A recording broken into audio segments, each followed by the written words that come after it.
Okay, so I actually have a lot more to share with you, especially how can we look at narratives, other type of narratives, which is we have spent time looking at this. So our last 10 minutes, I want to highlight this.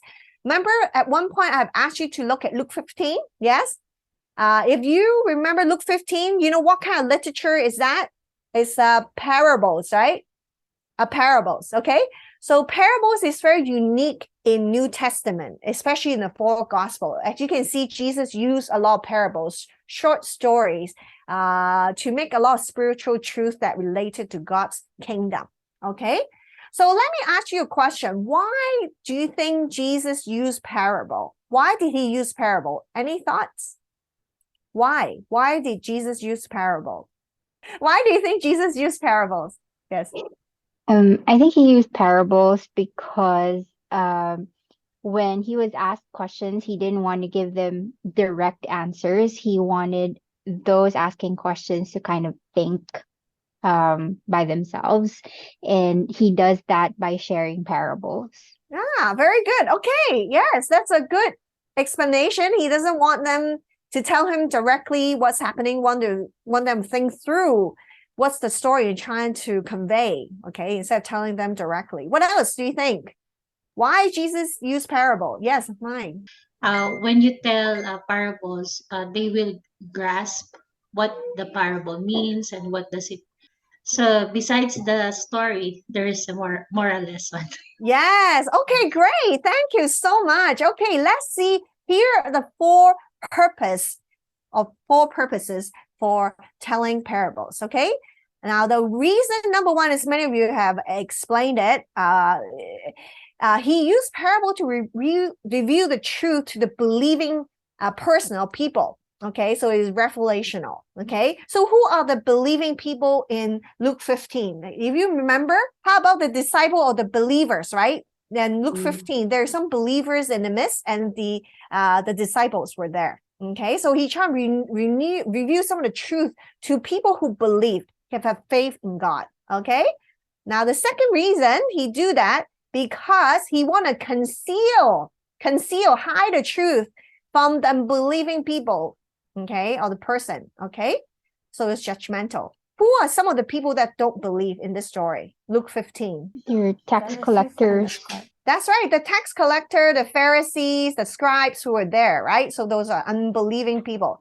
So those who don't believe, they have no clue what Jesus is talking about, okay? So the parables, sometimes the intent is to conceal some of the truth for those who don't believe. Okay, reason number 3 is to provoke a decision from the undecided person or people, trying to persuade them. Okay, using the story to persuade them. Now, who are the undecided people that need to make a decision that they should be like God to find the lost and rejoice? What do you think in this story? Observers, I guess, Pharisees, teachers of the religious law. Yes, very good. Yes, that's right. The Pharisees, scribe, maybe disciples, even us could be, right? We have to make a decisions like God to rejoice for those who are willing to come to know God. Okay, very good. Excellent. Now, the fourth reason why Jesus used parable is because to stir up the memory of the truth through telling of a concrete stories. So God rejoiced when the lost are found. So this is a story wanting to tell all of us that we need to convince each one of us of this truth, that we should rejoice when the lost is found. Now, how many of you come to this truth after you study this passage yourself without me telling you this? Any one of you? Yeah, quite a number of you. Yes, you see that, right? You see his points.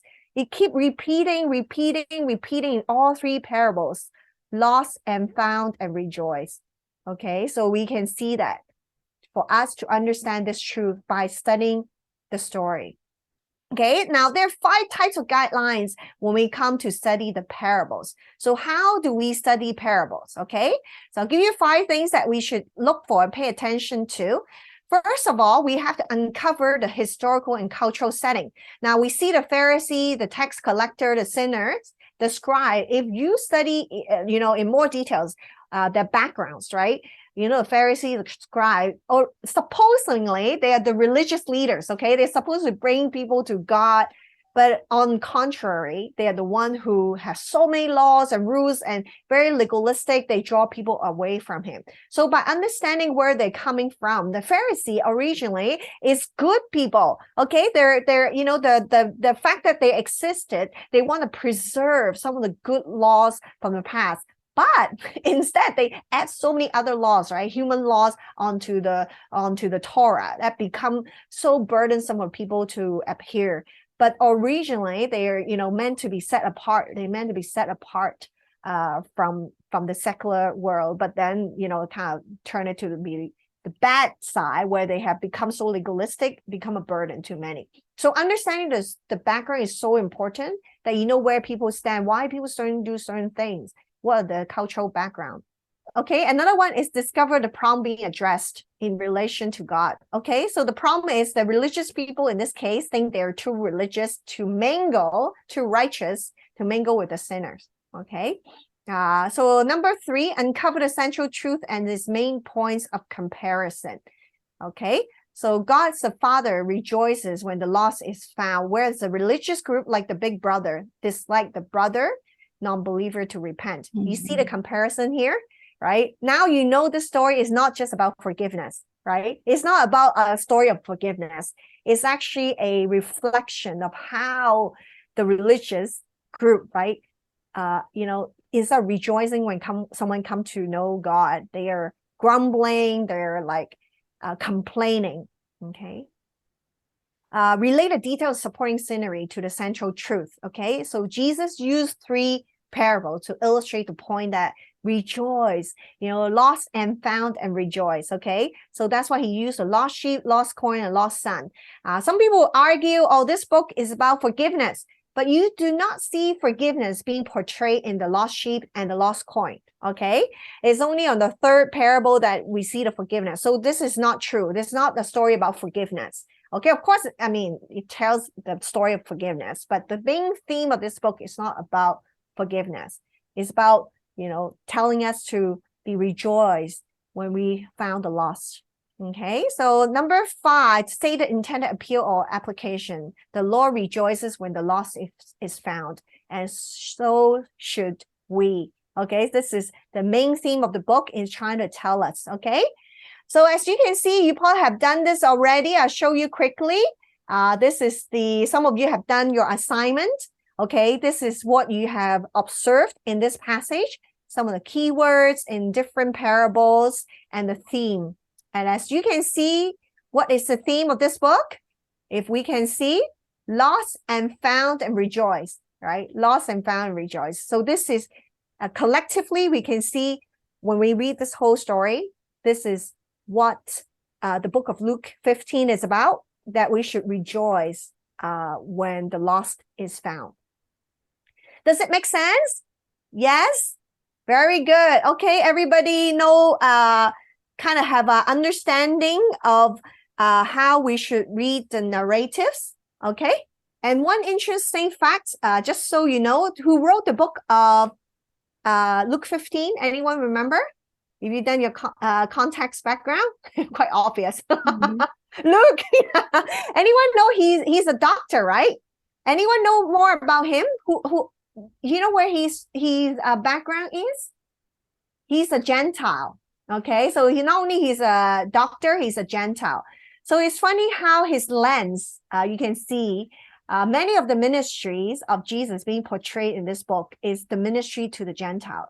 Okay, so it's interesting. He uses the lens that he's the Son of God, Son of Man, which is the theme of Luke, that he's the one who, Jesus is the one reaching out to different nationalities, different Gentiles. So it's interesting how the background of the writer, his lens, he sees things from that angle. All right, so this is a famous painting. What caught your attention the most? Anyone can see? What do you think?